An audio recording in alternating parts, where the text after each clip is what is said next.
Hello friends, નૈનાસ કિચનમાં તમારું સ્વાગત છે। ચાલો બનાવીએ આજની નવી રેસીપી।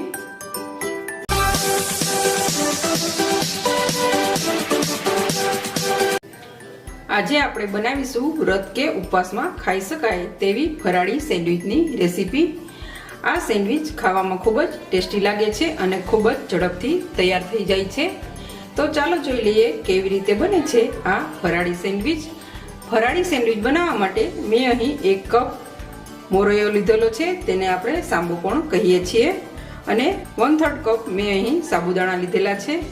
આ બંને વસ્તુને આપણે મિક્સરમાં દરદરા પીસી લઈશું। જેવો આપણે રવો હોય છે તે રીતનો આપણે મિક્સરમાં ચાલુ બંધ કરી અને પીસી લઈશું।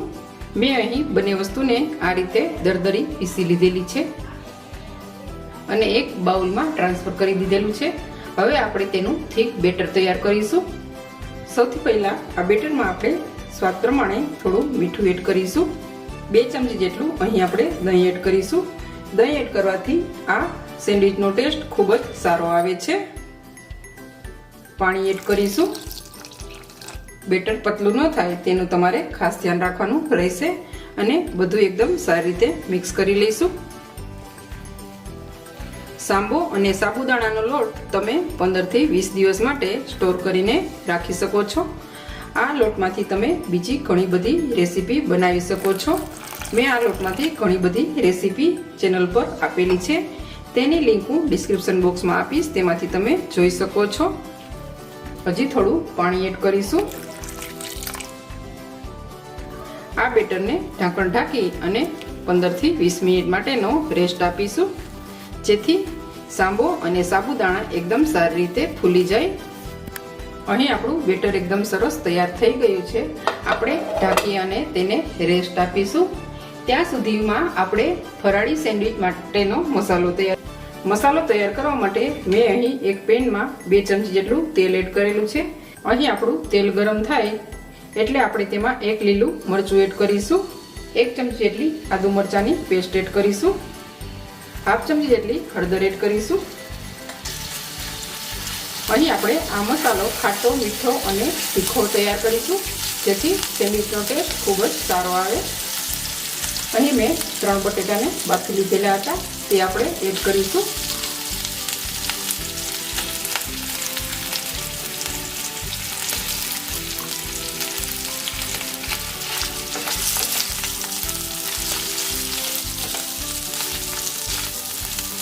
એકદમ સરખી રીતે મિક્સ કરીશું। અહીં આપણે થોડા મસાલા કરીશું। સ્વાદ પ્રમાણે અહીં આપણે મીઠું એડ કરીશું।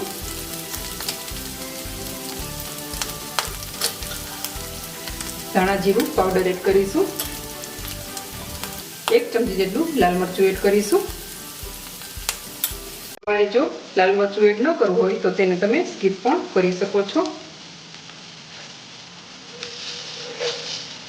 1/2 ચમચી જેટલી ખાંડ એડ કરીશું। અડધા લીંબુનો રસ એડ કરીશું અને એકદમ સરખી રીતે મિક્સ કરી લઈશું। અહીં આપણે આ મસાલામાં થોડું પનીર એડ કરીશું। પનીર એડ કરવાથી આ સેન્ડવિચનો ટેસ્ટ ખૂબ જ સારો આવશે। જો તમારે પનીર એડ ન કરવું હોય તો તેને તમે સ્કીપ પણ કરી શકો છો।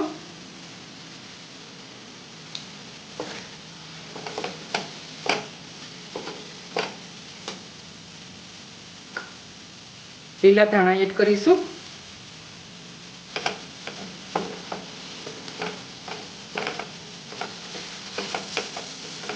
અહીં આપણો સેન્ડવિચ માટેનો મસાલો એકદમ સરસ તૈયાર થઈ ગયો છે। આ મસાલાને થોડો આપણે ઠંડો કરી લઈશું। ત્યાં સુધીમાં આપણે બેટરને પણ ચેક કરી લઈશું। 10 થી 15 મિનિટ પછી તમે જોઈ શકો છો અહીં આપણું બેટર એકદમ ફૂલી ગયેલું છે। બેટર હજુ મને થોડું થીક લાગી રહ્યું છે, તો હું તેમાં થોડું પાણી એડ કરીશ।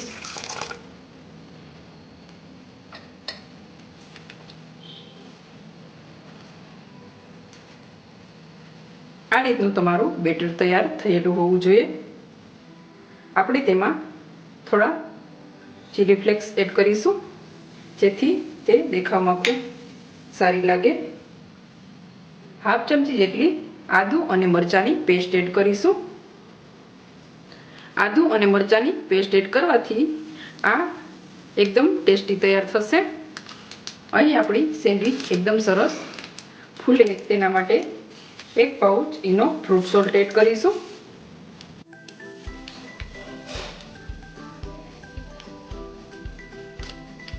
ઉપરથી થોડું પાણી એડ કરીશું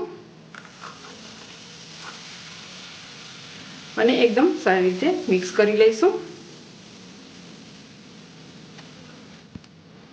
હવે આપણે બ્રેડ વગરની ફરાળી સેન્ડવિચ તૈયાર કરીશું. મેં અહીં આ ગેસ ટોસ્ટર લીધેલું છે, તેને મેં ઘીથી ગ્રીસ કરી દીધેલું છે. સૌથી પહેલાં અહીં આપણે થોડું બેટર એડ કરીશું. બેટરને એકદમ સારી રીતે ફેલાવી લઈશું. વ્રત કે ઉપવાસમાં તમને કાંઈ જો અલગ ખાવાનું મન થાય તો તમે આ સેન્ડવિચ બનાવીને ખાઈ શકો છો.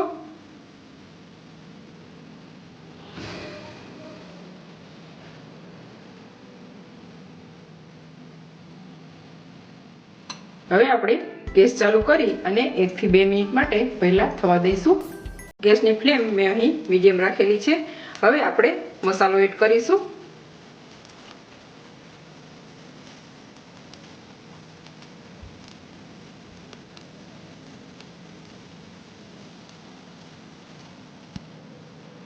મેં અહીં મસાલો એડ કરી દીધેલો છે. હવે આપણે ચીઝ સ્લાઇસ એડ કરીશું.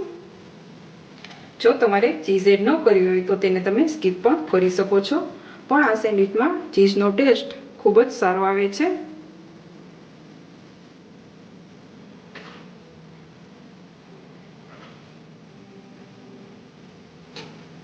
ઉપરથી બેટર એડ કરીશું જેથી બધું કવર થઈ જાય.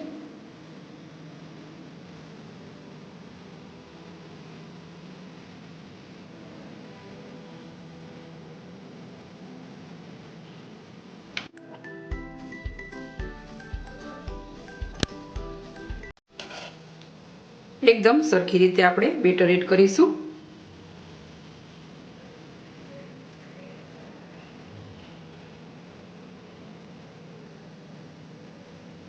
બેટર એકદમ સરખી રીતે સ્પ્રેડ થઈ ગયું છે.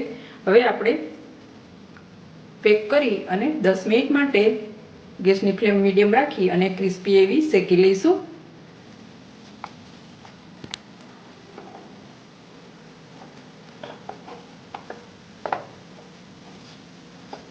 તમે જોઈ શકો છો અહીં આપણી આ ફરાળી સેન્ડવિચ એકદમ શેકાઈને એકદમ સરસ તૈયાર થઈ ગઈ છે. ગોલ્ડન બ્રાઉન એવી અહીં આપણે શેકી લીધેલી છે. ગેસની ફ્લેમ અહીં આપણે બંધ કરીશું. ઉપરથી થોડું આપણે ઘી એડ કરીશું. તમે ઘીની જગ્યાએ બટર પણ એડ કરી શકો છો. એકદમ સરસ ફૂલી ગઈ છે. તમારે જેટલી ક્રિસ્પી કરવી હોય તેટલી તમે કરી શકો છો. આપણે આ ફરાળી સેન્ડવિચને સર્વિંગ પ્લેટમાં કાઢી લઈશું અને કટ કરીને પણ જોઈ લઈશું. તમને જો અમારી ફરાળી સેન્ડવિચની રેસીપી પસંદ પડે તો લાઈક કરજો, શેર કરજો અને મારી ચેનલને હજુ સુધી સબસ્ક્રાઈબ ન કરી હોય તો સબસ્ક્રાઈબ કરવાનું બિલકુલ ના ભૂલતા. બેલ આઇકનને જરૂરથી પ્રેસ કરજો જેથી મારી નવી રેસીપીની નોટિફિકેશન સૌથી પહેલાં તમને જોવા મળે. તો તૈયાર છે આપણી ઝટપટ બનતી ટેસ્ટી ચટપટી ફરાળી સેન્ડવિચ. અહીં આપણી જોતાં જ મોંમાં પાણી આવે તેવી ટેસ્ટી ચટપટી ખાટી મીઠી ફરાળી સેન્ડવિચ બનીને તૈયાર થઈ ગઈ છે. મેં તે કટ પણ કરી લીધેલી છે. ચીઝ પણ અંદર સારી રીતે મેલ્ટ થઈ ગયું છે.